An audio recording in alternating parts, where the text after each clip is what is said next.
this story is now just seems to be breaking, but there seems to be something to it. In fact, Charlie Pierce, a couple of days ago, I believe it was,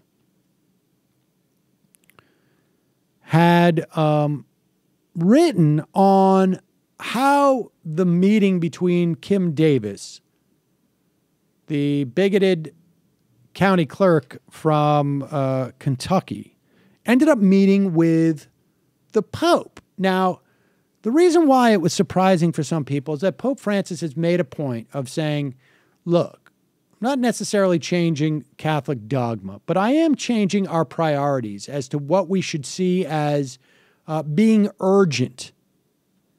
And he basically said, you know, these social issues like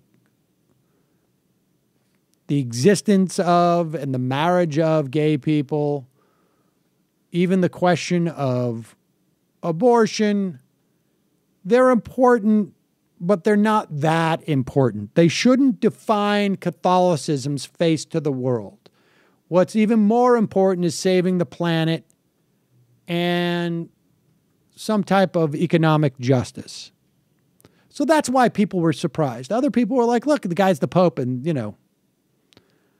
But Charlie Pierce, who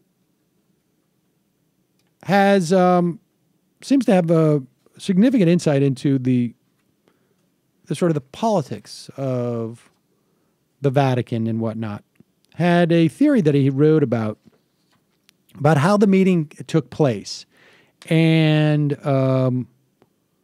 who the guy was who set up the meeting between Pope Francis and Kim Davis. And it was set up by the guy who the Pope was staying with. It is I believe he was a bishop named Vigano. And apparently Vigano is a Pope Benedict loyalist. And the person who got the story first inside the Vatican is a lifelong Ratzinger protege. And Charlie Pierce, and we'll put a link to his story up on majority.fm, had a theory about how this happened, and it seems to be borne out. A highly placed source inside the Vatican, as reported by CBS Chicago, claims the Pope was blindsided, and that the Vatican has since tried to distance the Pope Francis from Davis. Vatican spokesman Reverend Federico Lombardi said the Pope's meeting with Davis was not an endorsement of her decision to refuse to issue same-sex marriages. The Pope did not enter into the details of the situation of Mrs. Davis, and his meeting with her should not be considered a form of support of her position and its particular complex aspects.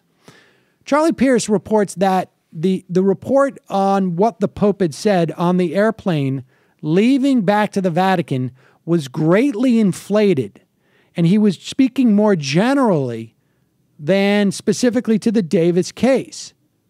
Getting back to CBS 2, Lombardi said the Vatican wanted to clarify what happened in order to contribute to an objective understanding of what transpired. That's not what you do if you are continuing support for someone or agree with the way that your meeting was represented. This is the official Vatican spokesman. Pope Francis met with several dozen persons who had been invited to the nunciature, and this is, I guess, essentially the temporary housing that houses the Pope when he's in town. I can't remember what exactly. There's a specific name to it, but I guess they call it the nunciature as well. And the guy who was in charge of the